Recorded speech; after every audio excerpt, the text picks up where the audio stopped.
Hi friends, இன்றைக்கி சூப்பரான ஹெல்த்தியான ஒரு ரெசிபி தாங்க. எள்ளு உருண்டைன்னு ஸ்கிப் பண்ணிடாதீங்க, முழுமையாக வீடியோ பாருங்கள். எல்லாத்துக்கும் ரொம்ப பிடிக்கும், ஹெல்த்தியான ரெசிபியும் கூட.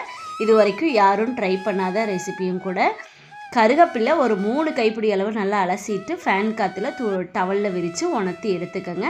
அதை நல்லா ட்ரை ரோஸ்ட் நல்லா மொறுன்னு ஆகிற அளவுக்கு வறுத்து எடுத்துக்கோங்க. கொப்பரை தேங்காய் அரை மூடி, அதை நீங்கள் திருவியோ மிக்ஸி ஜாரில் சேர்த்தோ இந்த அளவுக்கு நல்லா ட்ரை ரோஸ்ட் பண்ணிக்கோங்க. அதையும் பாதாம் ஒரு 100 கிராமு, அதுக்கப்புறம் ஜாதிப்பத்திரி 1, அப்புறம் வறுத்த கருகப்பில்லை நல்லா ஃபஸ்ட்டு மிக்ஸி ஜாரில் சேர்த்து பொடி பண்ணிக்கோங்க. இந்த அளவுக்கு பொடி பண்ணதுக்கப்புறம் தேங்காயும் உள்ளே சேர்த்துக்கலாங்க. வறுத்து வச்ச தேங்காய், பாதாம், ஜாதிப்பத்திரி 100 கிராம்லேருந்து பாதாம் உங்கள் தேவைக்கு தகுந்த மாதிரி கூட்டி குறைச்சி சேர்த்துக்கோங்க. இந்த அளவுக்கு நல்லா அரைச்சிக்கோங்க. கொஞ்சம் சூடு வரதான் செய்யும் மிக்ஸி ஜாரில், ஏன்னா நம்ம பாதாம் தேங்காயெல்லாம் போட்டிருக்கனால அதுலேருந்து எண்ணெய் வரதுனால கொஞ்சம் சூடு வரும். நல்லா ஆனால் முடிஞ்ச அளவுக்கு ட்ரை ரோஸ்ட் பண்ணிக்கோங்க.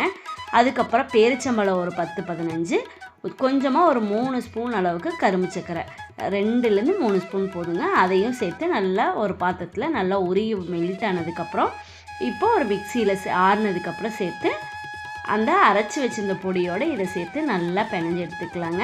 கொஞ்சமாக 1 ஸ்பூன் அளவுக்கு நெய் சேர்த்துக்கங்க. ஆயில் அதிலே விட்டு வருங்க. நம்ம சேர்த்துருக்க பாதாம் தேங்காயிலேருந்தே கொப்பரை தேங்காய் தான் கண்டிப்பாக சேர்த்தணும். இந்த அளவுக்கு சப்பாத்தி மாவு பதத்துக்கு பிணைஞ்சதுக்கப்புறம் குட்டி குட்டி பாலாக கையில் வச்சு உள்ளங்கையில் உருட்டி எடுத்துக்கலாங்க.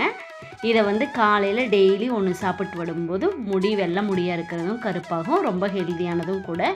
எல்லாத்துக்கும் பிடிக்கும். சும்மா கருவேப்பிலை சாப்பிட மாட்டாங்க, சாப்பிட்றதுக்கு ரொம்பவே நல்லாயிருக்கும். குழந்தைங்கள்லேருந்து பெரியவங்க வரைக்கும் எல்லாருமே சாப்பிடலாம். இந்த வீடியோ பிடிச்சிருந்தா சப்ஸ்கிரைப் பண்ணுங்கள், ஷேர் பண்ணுங்கள். Thank you friends, by.